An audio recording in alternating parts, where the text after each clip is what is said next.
चलो, आपला पुढचा टॉपिक आहे गांधी युगातील राष्ट्रीय चळवळ 1.7चा टॉपिक आहे.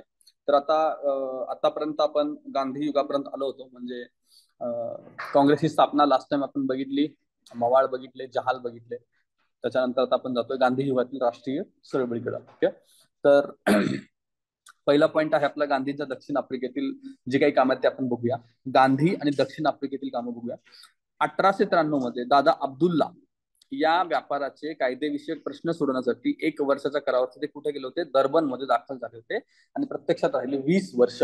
एका वर्षासाठी गेले होते, राहिले 20 वर्ष. याचे दोनच पॉइंट्स लक्षात पाहिजे. एक तर गेले होते दर्बनला आणि दुसरं दादा अब्दुल्ला यांच्या कामासाठी ते गेले होते. आणि 1893 1 वर्ष लक्षात घ्या. त्याचा पुढचा मुद्दा दक्षिण आफ्रिकेतील हाताळलेले प्रश्न. तर तिथे अनेक प्रश्नांसाठी त्यांनी आंदोलनं केलेली आहेत. तर ते कुठल्या कुठल्या विषयांसाठी केले असा प्रश्न येऊ शकतो आपल्याला. तर भारतीयांच्या मताचा अधिकार नाकारण्यात आलेला होता, त्याच्या विरोधातली चळवळ असू दे, नोंदणी प्रमाणपत्रावरती भारतीयांनी बोटाचे ठसे उमटवणे आवश्यक करण्यात आलं होतं. ओके, तर हे डिस्क्रिमिनेशनचा एक प्रकार होता. तर हे जे 2 नंबरचं आहे, बोटाची ठसे उमटवण्याचे कंपल्सन करण्यात आलं होतं. या प्रश्नावरती काम करत असताना सत्याग्रह संकल्पनेचा उदय झाला होता. ओके, तर प्रश्न येऊ शकतो सत्याग्रह संकल्पनेचा उदय कुठे झालेला आहे त्याच्याबद्दल सांगायचं झालं तर नोंदणी प्रमाणपत्रावरती भारतीयांनी बोटाचे ठसे उमटवणे आवश्यक झाले. ठीक आहे, तर तिसरा मुद्दा बघूया आपण. कराराची मुदत संपलेल्या भारतीय कामगारांवरती 3 पौंडाचा पोल टॅक्स लावला होता. ज्या भारतीयांचा तिथे राहण्याचा करार संपला होता त्यांच्यावरती 3 पौंडाचा पोल टॅक्स लावला होता. ख्रिश्चन पद्धतीने न झालेल्या विवाहांना मान्यता दिली जात नव्हती. असे 4 प्रश्न त्यांनी हाताळले होते. या प्रश्न हाताळताना त्यांनी वेगवेगळ्या प्रयोग केले, चळवळी केल्या होत्या. त्याच्यातून सत्याग्रह नावाचा जो संकल्पना जी आहे ती उदय झाली होती 2 नंबरच्या मुद्द्यामध्ये. नोंदणी प्रमाणपत्राच्या मुद्द्याशी संबंधित तो आहे. 1900 सत्याग्रहाचा संबंधित मुद्दा बघा. 1906 मध्ये जोहान्सबर्ग येथे एम्पायर सिनेमा हॉल या ठिकाणी त्यांनी पॅसिव्ह रेजिस्टन्स असोसिएशनची स्थापना केली होती. पॅसिव्ह रेजिस्टन्स, रेजिस्ट करायचा, विरोध करायचा, पण तो कसा असला पाहिजे? पॅसिव्ह प्रकारचा असला पाहिजे. यातूनच हळूहळू सत्याग्रहाचा उदय झाला होता. अहिंसात्मक चळवळ पुढे झाली, त्याच्यातून पुन्हा सविनय कायदेभंग झाला. या सगळ्या चळवळी एकमेकांशी कनेक्टेड आहेत. बेसिक मुद्दा याच्यातला लक्षात घ्यायचा. तर गांधींची चळवळीचे 2-3 मुद्दे काय असतात? एक असतं, पहिला मुद्दा असतो अहिंसा, अहिंसेने चळवळ लढायची. दुसरा मुद्दा असतो की जर तुम्ही कायदे मोडणार असाल तर त्या कायद्यातून होणारी शिक्षा तुम्ही त्यापुरती सहन केली पाहिजे किंवा ऍक्सेप्ट केली पाहिजे. आपण म्हणतो ना सविनय कायदेभंग, ती केली पाहिजे. आणि कायदे चुकीचे असतील तर त्याला विरोध करून, सत्याग्रहाने विरोध करून तो कायदा बदलण्याचा प्रयत्न केला पाहिजे. आणि सगळ्यात अल्टिमेट काय असतं त्यांचं कुठल्याही आंदोलनाची, चळवळीचा गाभा असतो मानवतावाद. मानवाला लागणारे जे हक्क आहेत ते मिळवून देण्यासाठी चळवळ. आणि नाव काय सत्याग्रहाचं? नाव पण सत्याचा आग्रह करणे. मग ती पद्धत तुमची कायद्याला अनुसरून असो की नसो, पण त्याच्यात अहिंसा असली पाहिजे. त्याच्यानंतर बघा पुढे, ऑक्टोबर 1908 मध्ये त्यांना सक्त मजुरीची शिक्षा झालेली होती. 1906 मध्ये जोहान्सबर्ग एम्पायर सिनेमा हॉल वगैरे, गांधी सिनेमा बघितला नसेल तर पहा, त्याच्यामध्ये हा सीन सुद्धा आहे. पुढे बघा, त्यांनी आफ्रिकेत असताना सुरू केलेले काही वृत्तपत्र आणि संस्था बघूया आपण. 1894 मध्ये नाताळ इंडियन असोसिएशनची स्थापना केली होती. कधी गेलेत? 1893 ला, दुसऱ्याच वर्षी 1894 ला त्यांनी नाताळ इंडियन असोसिएशनची स्थापना केलेली आहे. 1903 मध्ये त्यांनी इंडियन ओपिनियन नावाचं वृत्तपत्र सुरू केलेलं होतं. 1910 मध्ये टॉल्स्टॉय फार्मची स्थापना केली. म्हणजे त्यांचा आश्रम आहे तिथला टॉल्स्टॉय फार्म. कोणी कोणी मदत केली बघा? कालेनबाख, त्यांचा एक जर्मन मित्र होता कालेनबाख नावाचा, त्यांनी त्याच्यात हेल्प केली होती. दुसरे आहेत sir Dorabji Tata. Indian national काँग्रेसने सुद्धा त्यांनी तिथे मदत केली होती. मुस्लिम लीगने सुद्धा मदत केली होती. आणि हैदराबादचा निजामानं सुद्धा त्यांना हेल्प केलेली होती. पुढे बघा, गांधींचे भारतात आगमन. गांधींचे भारतात आगमन कधी झालेलं आहे? 9 जानेवारी 1915. 9 जानेवारी 1915 ला आगमन झालेलं आहे. हा दिवस आपण प्रवासी दिवस म्हणून, भारतीय प्रवासी दिवस म्हणून पण साजरा करतो आता 9 जानेवारी, हा लक्षात घ्या. 1915 देशभर फिरून माहिती घेतली त्यांनी. 1915 पूर्ण 1 वर्ष त्यांनी फिरलेलं होतं. अशी शिफारस किंवा सल्ला कोणी दिला होता त्यांना? गोखलेंनी सांगितले की तू पूर्ण भारतभर फिरून घे, भारताची माहिती घे. त्यावेळेस ते पूर्ण भारत फिरत होते. 1915 वर्ष. 1916 ला त्यांनी साबरमती आश्रमाची स्थापना केलेली आहे. हे आकडे किंवा वर्ष लक्षात ठेवा, सिक्वेन्स मध्ये विचारलं आहे. आतापर्यंत त्यांनी सत्याग्रह किंवा आंदोलनांचा सिक्वेन्स विचारला आहे. ओके, पुढे फर्स्ट महायुद्ध दरम्यान ब्रिटिशांचा पाठिंबा व लष्कर भारतासाठी आव्हान केलेले, लष्कर भरतीसाठी आव्हान केलेले म्हणून recruiting sergeant of the British award त्यांना मिळाला होता. एक लक्षात घ्या. ओके, पहिल्या महायुद्धामध्ये लष्कर भरतीचं आव्हान त्यांनी भारतीयांना केल्यामुळे त्यांना सरकारकडून जो पुरस्कार मिळतो तो होता recruiting sergeant of the British award, गांधींना मिळालेला आहे. ओके, पुढे काही त्याचे सुरुवातीचे आंदोलन आता आपण बघूया. चंपारण्य सत्याग्रह, अहमदाबाद गिरणी कामगार आंदोलन, खेडा सत्याग्रह. ओके, हे 3 आंदोलन आणि त्यांचे वर्ष समोर बघा. चंपारण्य आहे एप्रिल 17, अहमदाबाद गिरणी कामगार आंदोलन आहे 18 आणि खेडा सुद्धा आहे 18, पण खेडा नंतर आहे. ओके, तर चंपारण्य जे झालं ते पहिलं सविनय कायदेभंग होतं, लक्षात घ्या. अहमदाबाद गिरणी झालंय ते पहिलं भूक हरताळ होतं आणि खेडा सत्याग्रह पहिलं असहकार आंदोलन होतं. ओके, हा सिक्वेन्स तुम्हाला माहिती असला पाहिजे. सिक्वेन्स तुम्ही तुमच्या पद्धतीने पण लक्षात घ्या, कसं लक्षात ठेवायचं आहे ते. ओके, आता चंपारण्य सत्याग्रहाबद्दल थोडं बहुत आपण बघूया. चंपारण्य सत्याग्रह जे आहे ते 3 कटिया सक्तीच्या विरोधात झालेलं आहे. 3 कटिया म्हणजे काय, खाली आपण डिटेलमध्ये बघू. 3/20 इतका जो भाग आहे, इतक्या जमिनीवरती निळीचे उत्पादन घेण्याची सक्ती त्यांच्यावरती जमीनदारांकडनं करण्यात आली होती, तिथल्या शेतकऱ्यांवरती. 20 पैकी 3 भागावरती. कृत्रिम रंग आल्यानंतर ही पद्धत बंद झाली. पण ब्रिटिश व्यापाऱ्यांनी त्याची भरपाई म्हणून खंडात वाढ केलेलं होतं. सुरुवातीच्या काळात बंधन होतं की 20 पैकी 3 भागावरती तुमच्या जमिनीमध्ये निळीचं उत्पादन घ्यायचं. नंतर काय झालं की निळीचं उत्पादनाचं महत्व कमी झालं किंवा निळीला कसले कृत्रिम रंग मार्केटमध्ये आले होते, पण ते बंद झाल्यानंतर तिथे सूट देण्याऐवजी त्याच्या बदल्यात त्यांनी खंड वाढवून घेतला होता. तर याच्या विरोधात हे 3 कटिया आंदोलन झालं होतं. 3 कटिया लक्षात ठेवा आणि चंपारण्य पण लक्षात ठेवा. ओके, आंदोलन लक्षात आलं कशामुळे होतं, सिंपल कारण आहे. पुढे गांधींनी सविनय कायदेभंग चळवळ चालवली, त्यानंतर सरकारने एक चौकशी आयोग नेमला होता ज्यामध्ये गांधी स्वतः सुद्धा सदस्य राहिले आहेत. नंतर ही पद्धत रद्द करण्यात आली. ओके, आणि या चळवळीत सहभागी असणारे लोक बघा कोण कोण आहेत. मजहर ul Haq, bridge Kishore, Rajendra Prasad, Mahadev Desai, Narhar Parikh, JB. Kripalani. Okay, त्याच्यानंतर अवंतिकाबाई गोखले, आनंदी वैशंपायन, या दोन्ही नावं सुद्धा लक्षात असली पाहिजेत. लीड वरती असलेली महिलांची नावं आहेत. ओके, आनंदीबाई गोखले नेहमी गांधींबरोबर होत्या, गांधींवरती त्यांनी चरित्र सुद्धा लिहिलेलं आहे. ओके, आनंदी वैशंपायन पण लक्षात ठेवा. आणि पुढे जाऊन 2 मोठ्या व्यक्ती झाल्या, कुठल्या आहेत आपल्या इथे, राजेंद्र प्रसाद आणि जे.बी. कृपलानी. आपण GS2च्या कॉन्स्टिट्यूशन मध्ये यांचा अभ्यास करतो, त्या सुद्धा या आंदोलनाशी संबंधित होत्या. आंदोलनाशी संबंधित कोण होते असा प्रश्न आला तर जनरली आपण रिजेक्ट करत नाही, ही नावं तरी आपल्याला माहिती पाहिजे. पण या आंदोलनामध्ये नेहरूंचं नाव नाहीये हे मात्र लक्षात घ्या. इथे नेहरू नाहीयेत आणि पटेल नाहीये. ओके, यांचा रोल नंतर ऍक्टिव्ह झालाय. जर विचारलं गेलं तर ही 2 नावं आपल्याला त्यातून इलिमिनेट करता आली पाहिजे. ओके, अवंतिकाबाई गोखलेंबद्दल बघूया. अवंतिकाबाई गोखले गांधींच्या पट्टशिष्य होत्या. 1918 मध्ये त्यांनी गांधींचं चरित्र लिहिलं होतं आणि त्याची प्रस्तावना टिळकांनी दिलेली होती. 1918 मध्येच लिहिलेलं आहे. हिंदी महिला समाजाची स्थापना त्यांनी केलेली होती. हिंदी महिला समाजाची स्थापना. ओके, तर हे आंदोलनाची इतकी माहिती तुम्ही लक्षात ठेवा. एक वर्ष लक्षात ठेवायचं, सिक्वेन्स विचारला तर, आणि पहिलं सविनय कायदेभंग लक्षात ठेवायचे, 3 कटियासाठी संबंधित आहे आणि संबंधित व्यक्ती. ओके, त्याच्यानंतर पुढे जाऊया आपण. अहमदाबाद गिरणी कामगाराचा लढा. प्लेगचा बोनस बंद केल्याने ती पुन्हा सुरू करावी या मागणीसाठीचे हे आंदोलन होते. कामगारांना प्लेगच्या दरम्यान प्लेगच्या संबंधित बोनस दिलं जात होतं, त्यांच्या पगारात वाढ झालेली होती. ओके, पण त्यानंतर प्लेग बंद झाला, प्लेग संपला.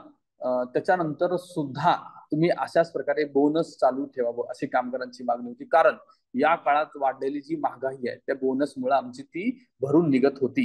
ओके, पण कारखानदारांनी हा बोनस बंद केला होता, ते पुन्हा सुरू करा म्हणून हे आंदोलन झालं होतं.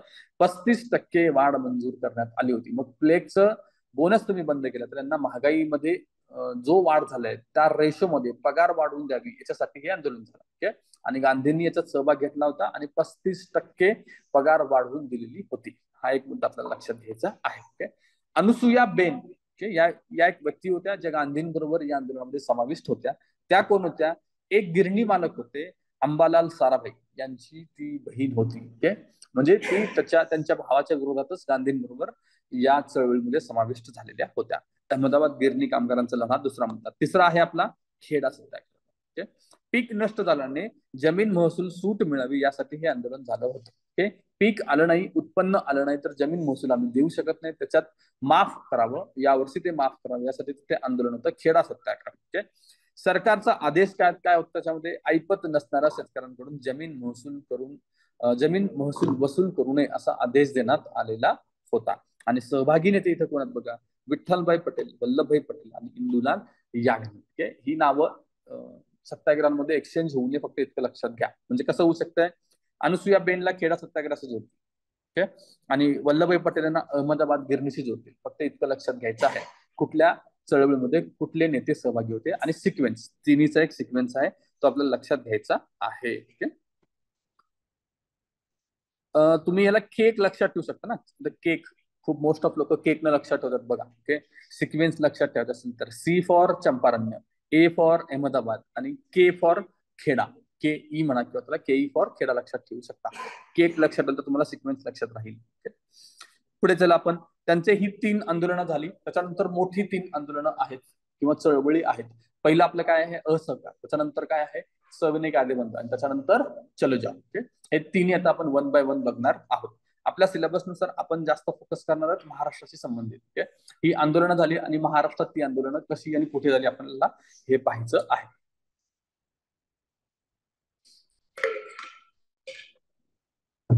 पहिला आहे रौलट ऍक्टच्या विरोधातलं आंदोलन. ओके, 1917 मध्ये सिडनी रौलट नावाची एक समिती स्थापन केली होती.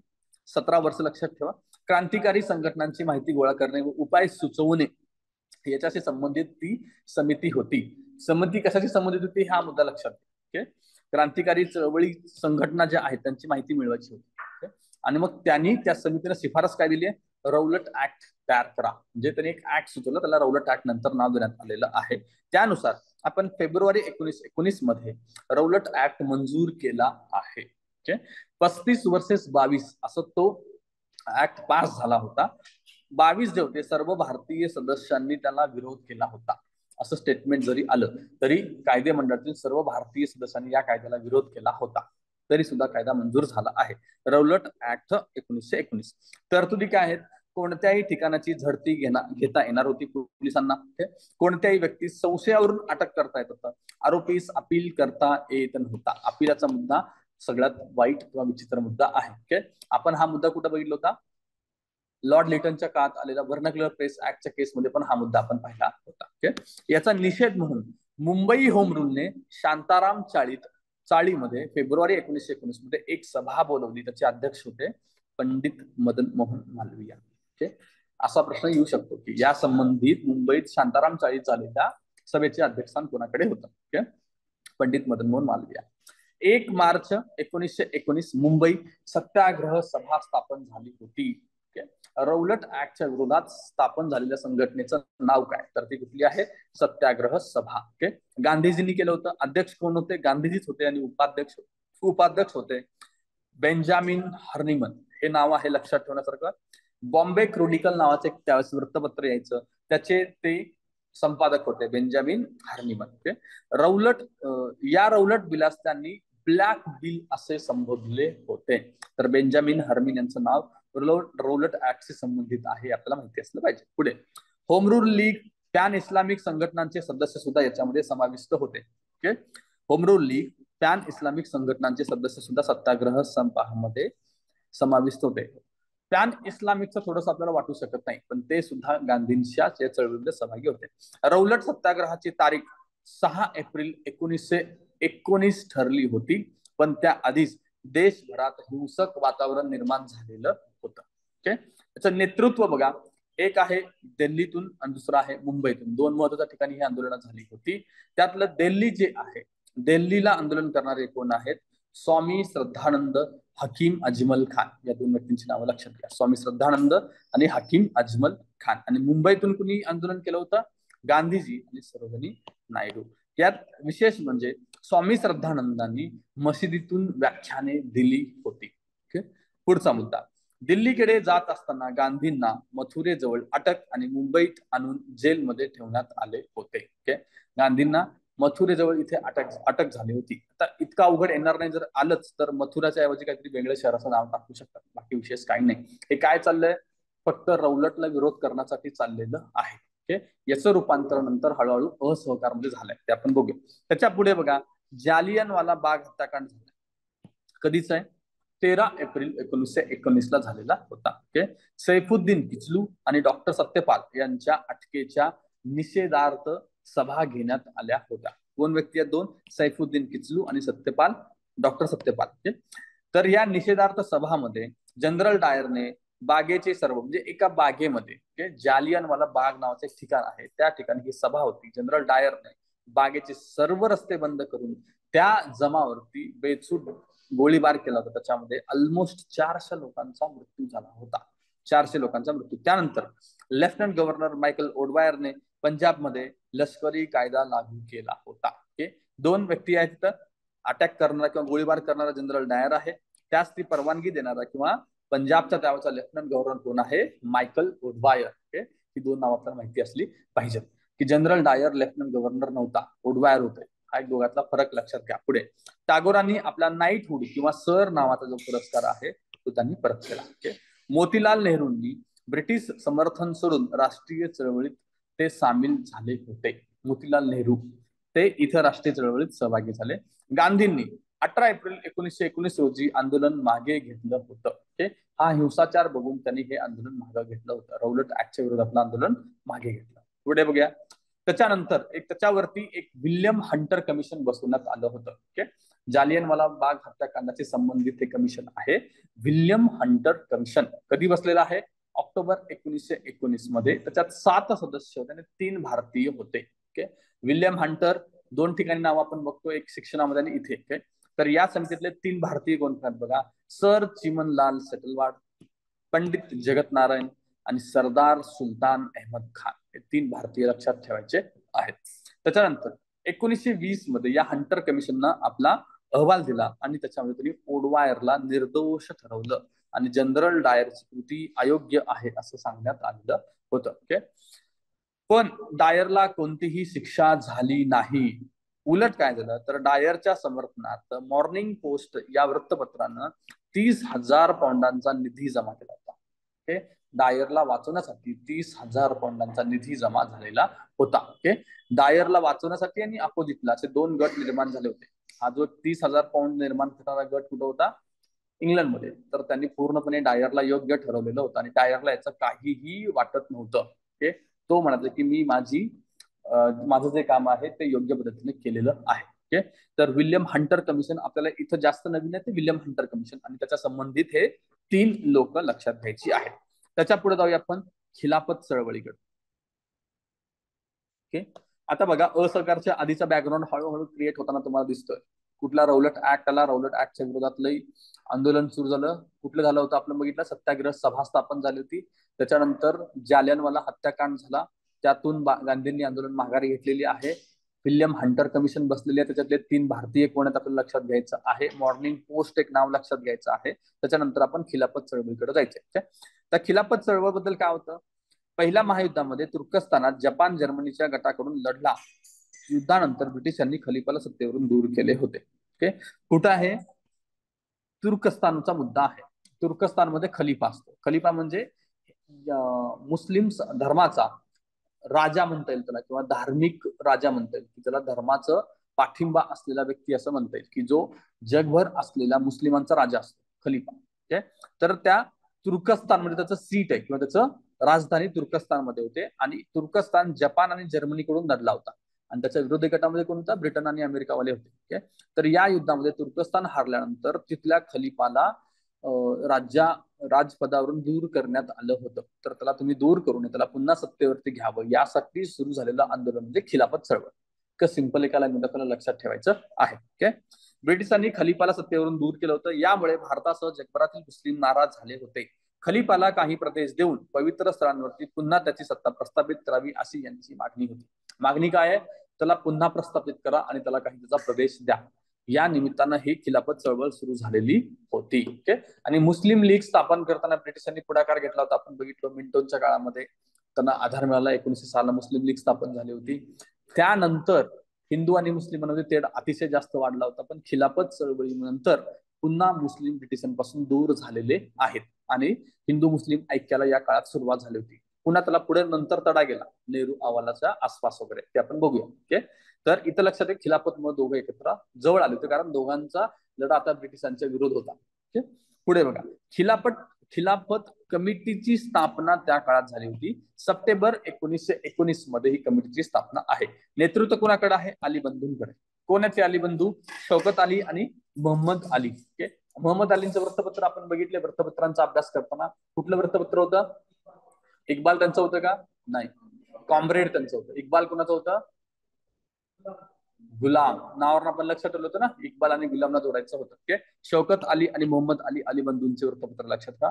मौलाना आझाद सुद्धा या कमिटीमध्ये होते, अजमल खान आणि हसरत मोहानी. ओके, तर हे कुठले संबंधित नेते होते इतकं लक्षात घ्या, विचारलं जाईल. पुढे आता खिलाफतच्या संबंधित काही परिषदा झाल्या, त्या परिषदा आपण बघूया.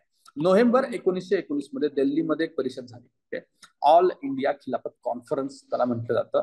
ब्रिटिश मालावरती बहिष्कार आणि ब्रिटिश सरकारची असहकाराचे सूतोवाच या परिस्थितीमध्ये करण्यात आलं होतं. लक्षात ठेवण्यासारखं दिल्ली आणि 1919 आहे. पुढे दुसऱ्या दिवशी त्याचे अध्यक्षस्थान कुणाकडे आलं होतं?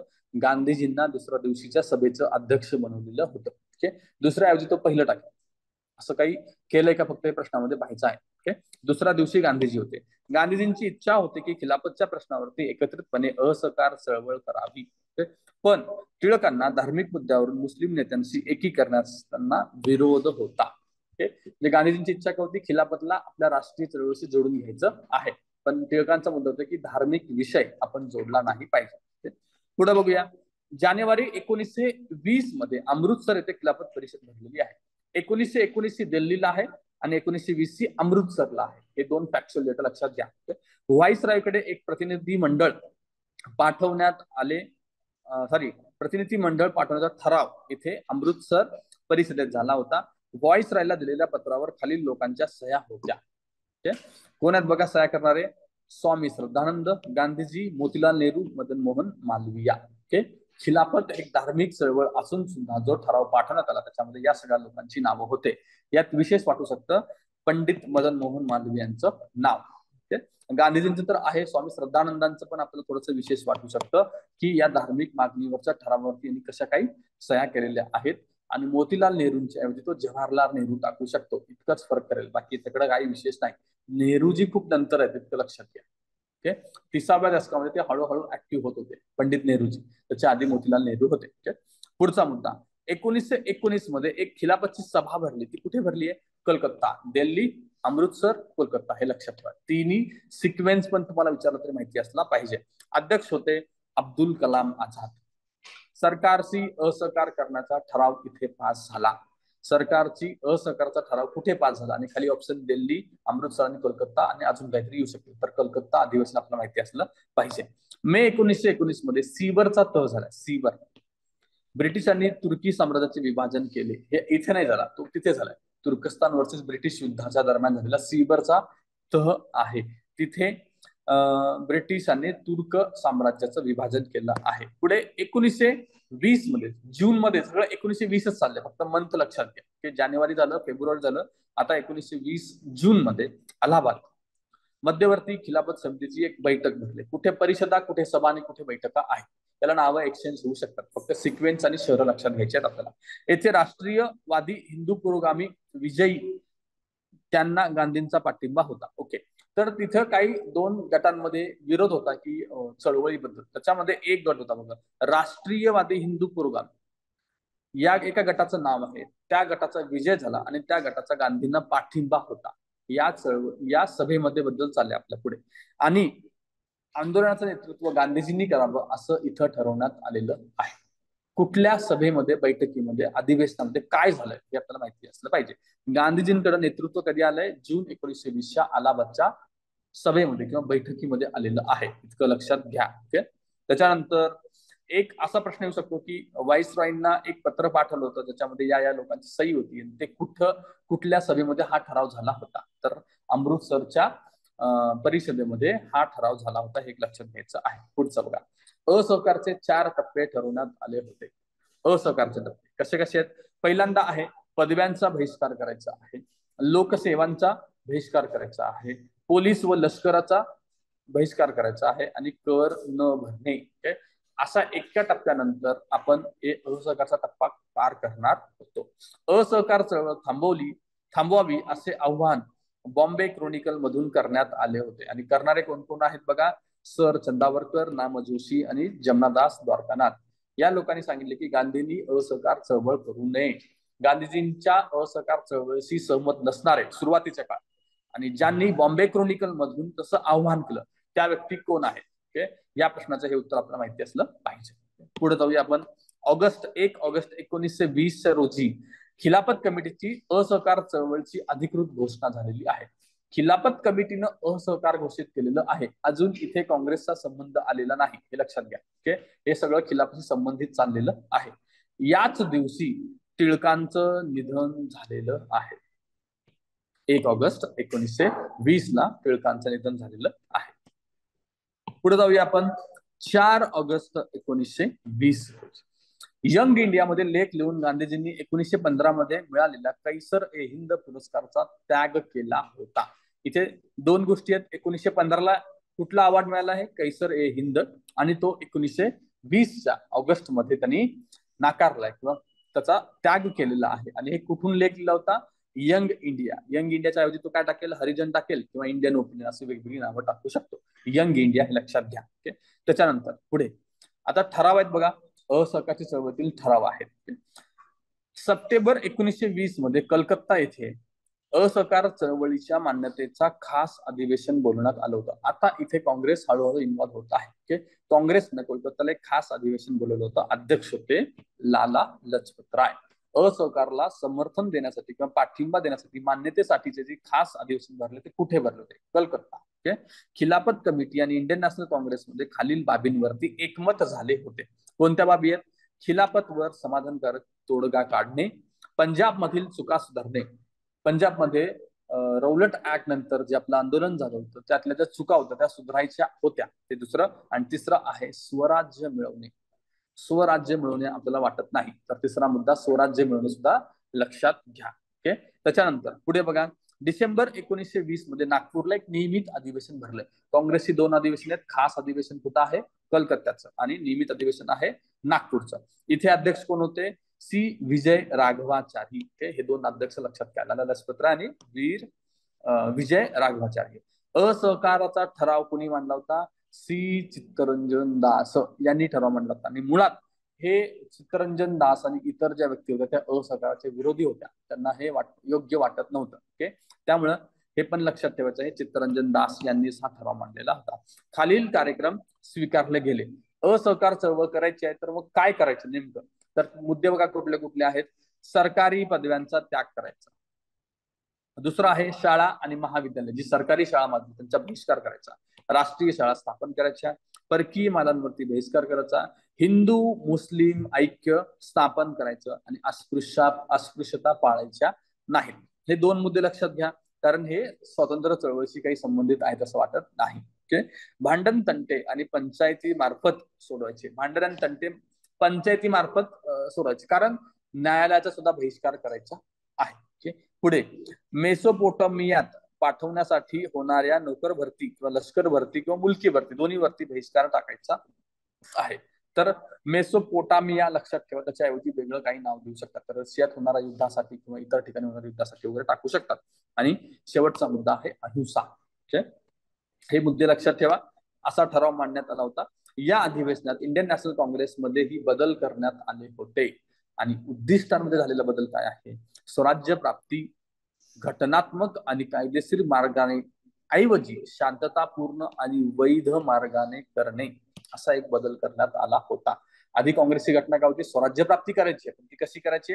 घटनात्मक आणि कायदेशीर पद्धतीनं. पण गांधींच्या काळामध्ये त्यांच्या सल्ल्यानुसार त्याच्यात बदल झाला. स्वराज्य शांततापूर्ण आणि वैध असं का त्याने म्हणलेलं आहे? घटनात्मक आणि कायदेशीर मार्गाने गेलो तर ते ब्रिटिशांनी केलेली घटना आणि कायदा आहे, त्या मार्गाने स्वराज्य मिळणार नाही. चुकीचे कायदे मोडणं, सविनय कायदेभंगाचा मुख्य उद्देश तोच होता. त्यामुळे हे दोन बदल लक्षात घ्या. विचारला जाईल की कुठल्या आंदोलनाच्या वेळी हा बदल करण्यात आला आहे, तर पहिलंच आपलं मोठं असहकार आंदोलन आहे, त्यावेळी हा बदल करण्यात आलेला होता. दुसरा बदल काय होता काँग्रेसमध्ये? दैनंदिन कामकाज पाहण्यासाठी काँग्रेस वर्किंग कमिटी, आता सुद्धा ती काँग्रेस वर्किंग कमिटी आहे. एक काँग्रेस वर्किंग कमिटी. काँग्रेसचं कसं होतं, वर्षातून कधी अशी अधिवेशनं भरली तर ती तेव्हा कामं केलं जायची किंवा आंदोलनाच्या वेळेस, सभेच्या वेळेस. पण वर्षभर कंटिन्युअसली काम करावं अशी एक कमिटी असावी असा विचार गांधीजींनी मांडला होता. त्याच्यातूनच काँग्रेस वर्किंग कमिटीची स्थापना इथे करण्यात आलेली आहे.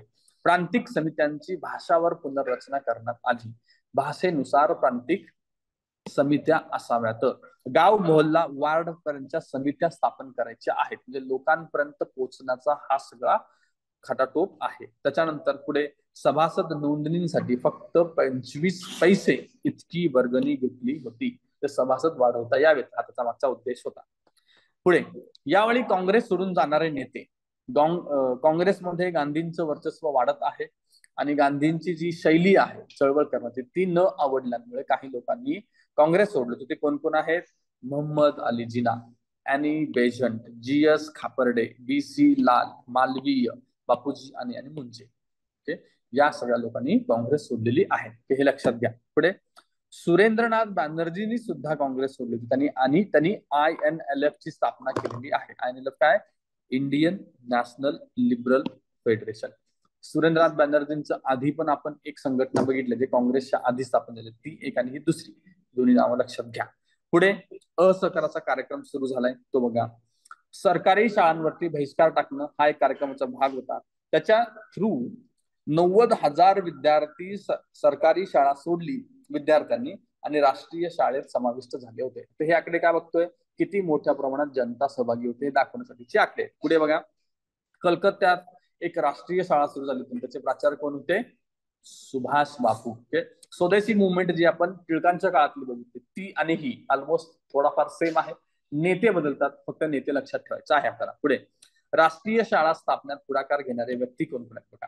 आचार्य नरेंद्र देव, लाला लजपत राय, झाकीर हुसेन. जामिया मिलिया युनिव्हर्सिटी सुद्धा या काळात असहकाराचा भाग म्हणून स्थापन झाली आहे. पुढे आहे काशी युनिव्हर्सिटी, गुजरात युनिव्हर्सिटी आणि बिहार युनिव्हर्सिटी. या युनिव्हर्सिटी पण तेव्हा स्थापन झाल्या होत्या. वकिली व्यवसायाचा त्याग करण्यास आपण आव्हान केलं होतं या काळात. ते कोण कोण आहेत? वल्लभभाई पटेल, असफ अली, टी प्रकाशम, सी राजगोपालचारी, मोतीलाल नेहरू सुद्धा आणि चित्तरंजन दास सुद्धा आहेत. आणि मुकुंदराव जयकर, हे 3 स्टार केलेली नावं लक्षात घ्या. त्याच्यानंतर पुढे परदेशी मालावरती बहिष्कार आपण टाकला आहे. कापडाची आयात 102 कोटीवरून डायरेक्टली किती आली होती? 57 कोटीवरती पोहोचली होती. पुढे सभासद नोंदणी. सभासद नोंदणीचं मात्र ध्येय गाठता आलं नव्हतं. त्यांना काही अपेक्षित आकडा असेल तो त्यांना इथे गाठता आला नाही, हा एक मुद्दा लक्षात ठेवायचा. आणि याच दरम्यान टिळक स्वराज्य फंडाची आपण स्थापना केलेली होती. गांधींनी घोषणा केली टिळकांच्या पहिल्या स्मृती दिनापर्यंत 1 करोड रुपयेचा फंड जमा करायचा आहे. टिळक स्वराज फंड कधीचा आहे? असहकार आंदोलन, गांधींची घोषणा, 1 करोडचा फंड. हे 3 फॅक्च्युअल डेटा लक्षात ठेवायचा. मोर दॅन 1 करोड जमा झाले होते आणि फक्त एकट्या मुंबईतून 37.5 लाख रुपयाचा फंड जमा झाला होता. पुढे खादीचे कपडे. आता हा एक फॅक्च्युअल डेटा आहे. मदुराई येथे एका सभात एका मुलाने खादीचे कपडे महाग असल्याची तक्रार गांधीजींकडे केली आणि गांधीजी तेव्हापासून त्यांनी उत्तर काय दिलं मुलाला? कपडे महाग असतील तर कमीत कमी कपडे घालायचे आणि त्याच्यानुसार त्यांनी पंचा नेसायला सुरुवात केलेली आहे. मदुराई हे लक्षात ठेवा. त्याच्यानंतर पुढे जुलै 1921 कराची. याच्यामध्ये अखिल भारतीय खिलाफत परिषद इथं झाली आहे. अखिल भारतीय खिलाफत परिषदेवरती आपण 3 बघितले, हे एकदा ऍड करा कुठे कुठे झाले. 1919, 20 आणि 21 असं टोटल 4 ते 5 परिषद आपण बघितल्या. असा प्रश्न येऊन गेलाय 21ची परिषद कुठे झाली आहे? कराची. त्याचं उत्तर होतं PYQ मध्ये आपल्याला कळेल. अली बंधूंनी मुस्लिमांना सैन्याचा त्याग करण्याचे आवाहन केले होते. अली बंधू कोण होते? शौकत अली आणि मोहम्मद अली, हे दोघं यांनी सैन्याचा त्याग करायला सांगितलेलं होतं. गांधीजींचेही त्यांनी समर्थन केलेलं आहे. नोव्हेंबर 1921 मध्ये प्रिन्स ऑफ वेल्सनं मुंबईला भेट दिली होती. त्याच्या दरम्यान 2 गटात हाणामारी झाली होती. 59 लाख लोकांचा मृत्यू यात झालेला होता. कोणाला होता? Prince of Wales. मुंबईची भेट. आता असहकार दरम्यान काही स्थानिक चळवळी झाल्या आणि त्या चळवळी कुठे झाल्या आणि त्याचा उद्देश काय होता याचा आपण आता अभ्यास करणार आहोत.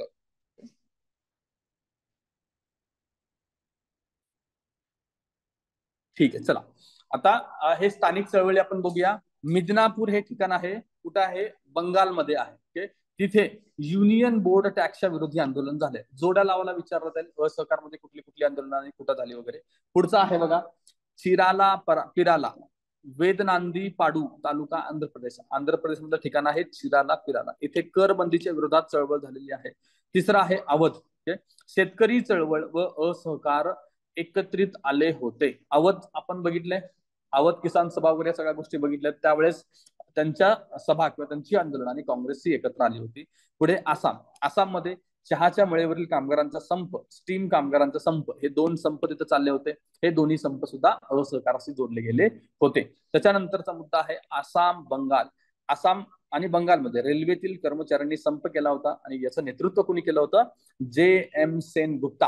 हे नाव एक लक्षात ठेवा. त्याच्यानंतर आंध्र प्रदेशमध्येच जंगल विषयक कायदेभंगाची चळवळ सुद्धा, असहकारमध्ये कायदेभंगाची चळवळ सुद्धा काही काही ठिकाणी झाली आहे. हा एक मुद्दा लक्षात घ्या. पुढे पंजाबमध्ये भ्रष्ट महंतांच्या हातून सत्ता काढून घेण्याचे गुरुद्वारातील जे अकाली चळवळ सुरू होती, ती सुद्धा असहकाराशी जोडली गेलेली आहे. युपी मध्ये एका चळवळ बघितली आपण, एका चळवळ की ती सुद्धा याशी संबंधित आहे. आणि मलबारमध्ये मोपलांचा ठराव आहे. या सगळ्या चळवळी त्यांच्या लेवलला सुरू होत्या, पण त्या एक प्रकारे असहकाराचा भाग बनल्या होत्या. हे लक्षात घ्यायचं आहे. पुढे डिसेंबर 1921 अहमदाबाद अधिवेशन झालेलं आहे. कुठं झालेलं अधिवेशन? अहमदाबादला. ओके, चित्तरंजन दास तुरुंगातून बाहेर आले होते. त्यांना शिक्षा झाली होती असहकारामध्ये, ते तुरुंगातून बाहेर आले होते. आणि किंवा सॉरी असल्याने, ते तुरुंगात असल्याने तात्पुरते जे अध्यक्षपद होते ते हकीम अजमल खान यांच्याकडे आलं होतं. ओके, असहकारमध्ये. आणि सुरुवातीला त्यांनी ठराव मांडला, चित्तरंजन दासानीच मांडला होता, ते आपण बघितलंय. त्यांना शिक्षाही झाली याच्यामध्ये. आणि ते तुरुंगात असल्याने अजमल खान, हकीम अजमल खान अध्यक्ष होते. अहमदाबाद अधिवेशन एक लक्षात घ्या. पुढे बारडोली जिल्हा सातारा येथून सविनय कायदेभंगाची चळवळ सुरू झालेली आहे. ओके, आता हे आपल्यातलं आहे का कुठलं आहे आय डोंट नो. मला असं वाटायचं की बारडोली गुजरात मधलं आहे. ओके, गुजरात मधलंच आहे, पण हा जिल्हा सातारा मला त्या रेफरन्स बुक मध्ये सापडला असं मग तो लिहिलंय. ओके, तो फक्त तुम्हाला एक कन्फर्म करायचा आहे की ते आपलं सातारा आहे का तिकडे काय वेगळं आहे, का तिथं सुरत आहे का काय आहे, एकदा बघून घ्या. आय डाऊट तिथं सुरत असलं पाहिजे. फक्त बारडोली जे आहे ते गुजरात मधले आहे, तिथून हे सुरुवात झालं होतं सविनय कायदेभंगाची. ओके, आता सविनय कायदेभंगाचा रेफरन्स काय आला? हे ठरल्याप्रमाणे चालू होतं. सुरुवातीला काय असेल? असहकार आंदोलन. तर त्याची तीव्रता वाढवायची झाली तर त्याचं कन्व्हर्जन सविनय कायदेभंगामध्ये होणार होतं. त्याचा एक भाग म्हणून सविनय कायदेभंगाची चळवळ बारडोली पासून सुरुवात झालेली आहे. पण हे असहकार आंदोलन सुरू असतानाच एक घटना घडली, चौराचौरीची घटना. ती कधीची आहे? फेब्रुवारी 1922. हिंसाचारामध्ये एका पोलीस चौकीला, म्हणजे चौराचौरी येथीलच पोलीस चौकीला आग लावण्यात आली आणि 22 पोलीस मृत्युमुखी पडले होते. यानंतर दोषींना फाशीची शिक्षा देण्यात आली होती. याच्यावरती कुंजविहारी म्हणजे हरिहर सलगरकर त्यांचं नाव आहे, त्या कवींचं. कुंजविहारींचं नाव काय? हरिहर सलगरकर. ओके, त्यांनी एक कविता लिहिली होती. त्या कवितेचं नाव होतं भेटेन 9 महिन्यांनी. अशी एक कविता त्यांनी लिहिलेली होती. ओके, कुंजविहारींचं त्या कवितेचं नाव एक लक्षात ठेवा. ओके, त्यावेळेस कुंजविहारांना घाणेरडा निग्रो असं एकाने संबोधलं होतं. तो संबोधणारा व्यक्ती कोण आहे? सर विल्यम ली वॉर्नर. ही दोन नावं लक्षात घ्या. सुरत आहे ना? हा, तर तिथं सातारा जे आहे तिथं सुरत करा, सुरत. ओके, बारडोली सुरत जिल्ह्यात आहे. पुढे बारडोलीचा ठराव झालाय, कधी आहे? 12 फेब्रुवारी 1922 ला झालेला आहे. चौराचौरी घटनेमुळे गांधींनी असहकार चळवळ मागे घेतली होती. ओके, या निर्णयावरती नाराज असणारे लोक कोण आहेत बघा? नेहरूजी आणि सुभाषबाबू. ओके, आणि त्यावेळेस सॉरी जवाहरलाल नेहरूजी आणि सुभाषबाबू. सुभाषबाबू काय म्हणतात की हा निर्णय म्हणजे नॅशनल कॅलॅमिटी आहे. ओके, असहकार मागे घेतल्यानंतर असं स्टेटमेंट कुणी केलं, असा प्रश्न विचारला तर आता सांगता आलं पाहिजे. पुढे मार्च 1922 ला गांधीजींना यात अटक झाली आणि 6 वर्षाची शिक्षा त्यांना झाली होती. ओके, आणि त्यावेळेस मॉन्टेग्यू आणि बर्कनहेड, ओके, हे काय होते? दोघ जण. तो एक होता तिथला आपला व्हाईसरॉय, तिथला एक भारत मंत्री. हे दोघांची जोडी असते नेहमी. जगातील सर्वाधिक निश्चयी लोकांना भारतीय जनता कधीच यशस्वी आव्हान देऊ शकत नाही. असहकार नंतर हे स्टेटमेंट कुणाचं आहे किंवा हे स्टेटमेंट कधी आहे? दोन्ही प्रश्न विचारायला आपण तयार असलं पाहिजे. आणि असहकारशी संबंधित असलेल्या नेत्यांना शिक्षा झाली आहे ती बघा. CR दास यांना 6 महिन्याचा तुरुंगवास झाला होता. लाला लजपत राय यांच्यावरती राजद्रोहास जबाबदार ठरवून तुरुंगात पाठवलं होतं. पंडित नेहरूंना 18 महिन्याची कठोर शिक्षा झाली होती आणि JM सेनगुप्ता यांना कठोर तुरुंगवास झाला होता. हे PYQ आल्यामुळे आपण लिहून घेतलेलं आहे. पुढे महाराष्ट्रातील असहकार चळवळ आता आपण पाहूया. टिळकानंतर गांधींचे नेतृत्व मान्य करणारे टिळकवादी, आधी टिळकांबरोबर नंतर गांधींबरोबर गेलेले कोण कोण आहेत बघा. शिवराम परांजपे, काकासाहेब खाडिलकर, गंगाधर देशपांडे, वासुकाका जोशी, हरिभाऊ फाटक, चिंतामणराव वैद्य. आता याच्यातले तुम्ही जर परांजपे बघितलं तर त्यांचं लिखाणच इतकं जबरदस्त आणि हिंसात्मक प्रकारचं होतं. आणि खाडिलकर तर स्वतः बॉम्ब शिकायला सुद्धा गेले होते. तर ही लोक सुद्धा गांधींबरोबर नंतर आल्याचं आश्चर्य वाटू शकतं, पण हे टिळक समर्थक नेते नंतर गांधींबरोबर होते हे लक्षात घ्यायचं आहे. पुढे बघा. असहकाराचे तत्व पटत नसतानाही पाठिंबा देणारे, असहकार तत्व न पटणारे कोण आहेत? अण्णासाहेब भोपटकर, बॅरिस्टर जयकर आणि न.ची. केळकर यांनी गांधींना पाठिंबा दिला होता. आता या दरम्यान महाराष्ट्रात काही ठिकाणी चळवळी झाल्या. त्यातलं बघा, महाराष्ट्रात मद्यपान निषेध चळवळ कुठे कुठे झाली आहे? धारवाड, पुणे, मुंबई आणि ठाणे. धारवाड लक्षात ठेवण्याचं कारण आहे, त्या ठिकाणी एक जिल्हाधिकारी होते, पेंटर त्यांचं नाव आहे, त्यांनी दडपशाहीचं धोरण अवलंबलेलं होतं. धारवाड, पेंटर, मद्यपान निषेध कार्यक्रम हे लक्षात घ्या. पुढे आहे न्यायालयीन बहिष्कार. या काळात वकिली सोडून देणारे कोण कोण आहेत बघा, आणि ते कुठं वकिली करायचे हे लक्षात घ्या. वासुदेव दास्ताने भुसावळला होते, आस्तपुत्रे सातारा, नानासाहेब देवधर उंबरगाव आणि रामचंद्र राजवाडे सोलापूर. ही लोक जोड्या लावायला प्रश्न विचारला जाईल की कुठं ते वकिली करताना त्यांनी सोडून दिलेलं आहे. हे मात्र न्यायालयात जात असतं. कोण आहेत? बॅरिस्टर जयकर आणि अण्णासाहेब भोपटकर. त्यांनी समर्थन दिलं सहकारला, असहकार चळवळीला, पण ते म्हणले की आम्ही न्यायालयावरती बहिष्कार टाकू शकत नाही. त्याच्यानंतर पुढचा मुद्दा आहे आपला सरकारी शाळा महाविद्यालयांवरती बहिष्कार. 1920 पुणे लोकमान्य टिळक राष्ट्रीय महाविद्यालय, इथून चळवळ सुरू झालेले आहे. मला फक्त एक 5. ठीक आहे, चला. तर आता महाराष्ट्रातील 2 कार्यक्रम तर बघितले. तिसरा कार्यक्रम आहे शाळा आणि महाविद्यालयांवरती बहिष्कार. त्याच्यातलं बघा, 1920 मध्ये पुण्यामध्ये लोकमान्य टिळक राष्ट्रीय महाविद्यालयाची स्थापना आहे. पुणे 1920 हे लक्षात घ्या. त्याच्यानंतर पुढे बघूया आपण, महाविद्यालयीन शिक्षण सोडून राष्ट्रीय शाळेत अध्यापनाचे काम करणारे कोण कोण आहेत? त्यामध्ये बघा, शंकरराव जावडेकर इस्लामपूर, सकाराम भागवत महाड, सदाशिव कान्होजी मालवण, V.प्र. लिमे सांगली. ही नावं लक्षात घ्यायची आहे. जसं वरती आपण वकिलांची नावं लक्षात ठेवली, तसंच इथे या शिक्षकांची नावं लक्षात ठेवायची आहेत. इतर कोण आहेत? सखा पाटील आणि बाजी लागू. हे सखा पाटील कोण? महाराष्ट्र चळवळीच्या बाबतीत आपण त्यांना बघतो. पुढे राष्ट्रीय शाळा, कुठे कुठे राष्ट्रीय शाळा स्थापन झाल्या होत्या? पहिला आहे मुंबई मारवाडी विद्यालय, वेंगुर्ला, मालवण, रत्नागिरी, अहमदनगर, येवला, अंमळनेर, चिंचवड, यवतमाळ, अकोला आणि खामगाव असं वेगवेगळ्या ठिकाणी राष्ट्रीय शाळा स्थापन झालेल्या होत्या. आता एवढे सगळे तुम्ही लक्षात ठेवणार आहे का? काही गरज नाही. ते आलं तर ऑल ऑफ दी अबाउटचं ऑप्शन आपल्याला इथे घ्यायचं आहे. त्याच्यानंतर पुढे मध्य प्रांत आणि वऱ्हाड मधील आंदोलन बघा. तिथं लीडर कोण कोण होते मध्य प्रांत आणि वऱ्हाड मध्ये? डॉक्टर चोळकर, बाबासाहेब परांजपे आणि वामनराव जोशी. मुंबईत एक साधका आश्रम होता, हे 2-3 वेळा PYQ येऊन गेलेला आहे.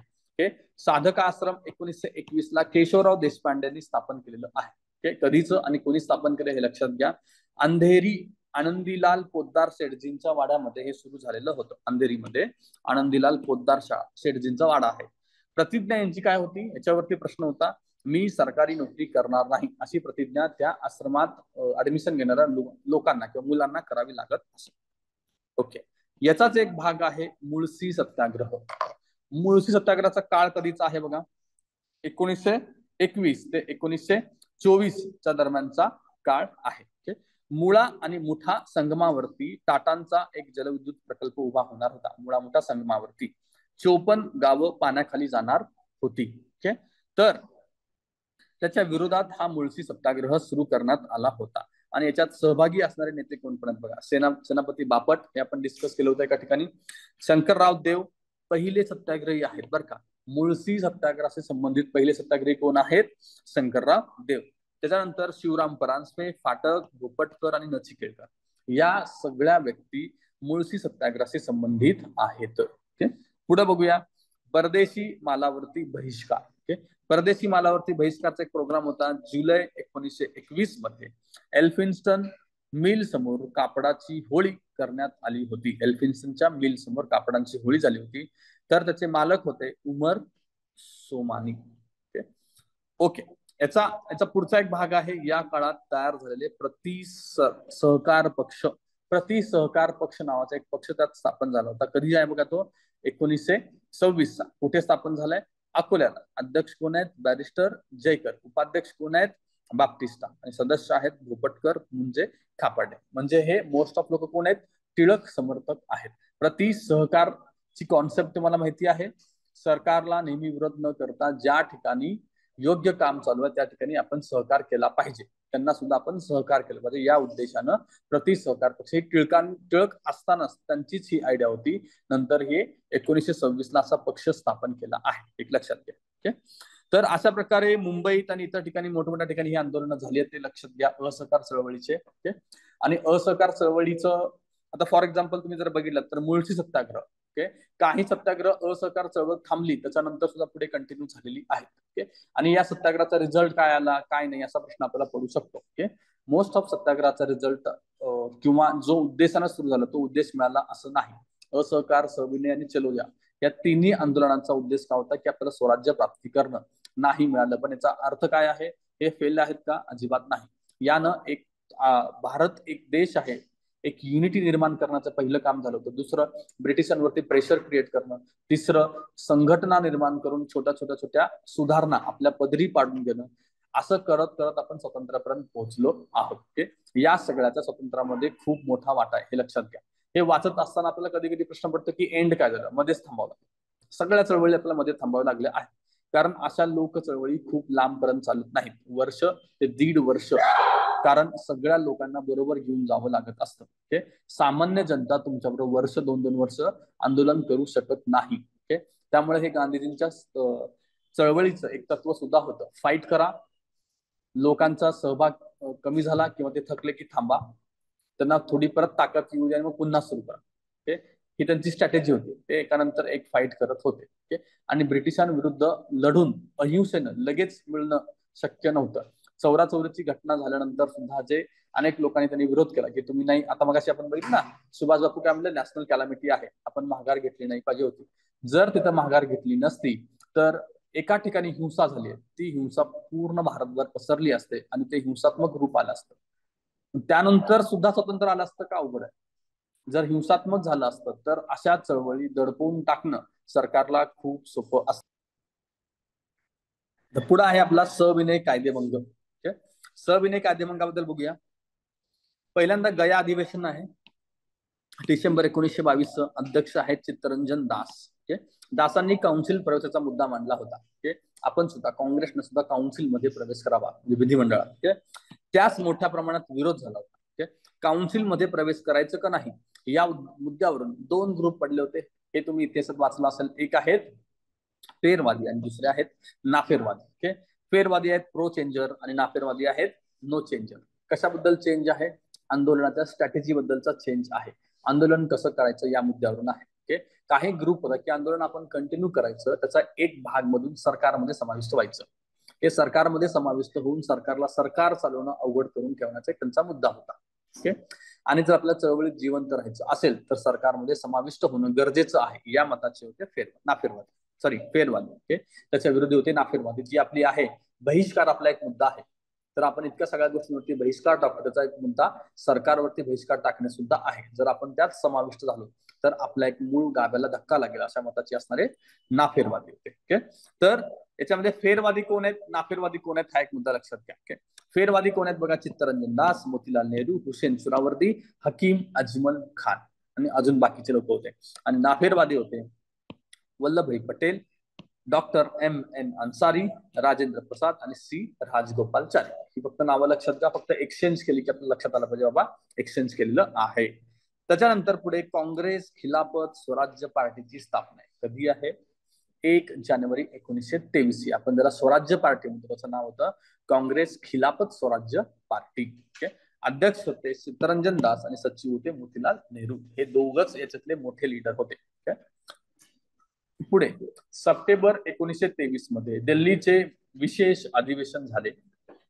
सप्टेंबर 23 मध्ये दिल्ली अधिवेशन आहे. अध्यक्ष आहेत मौलाना आझाद. काँग्रेसमध्येच राहून स्वराज्य पार्टीच्या नावाने निवडणुका लढवण्यास परवानगी देण्यात आली.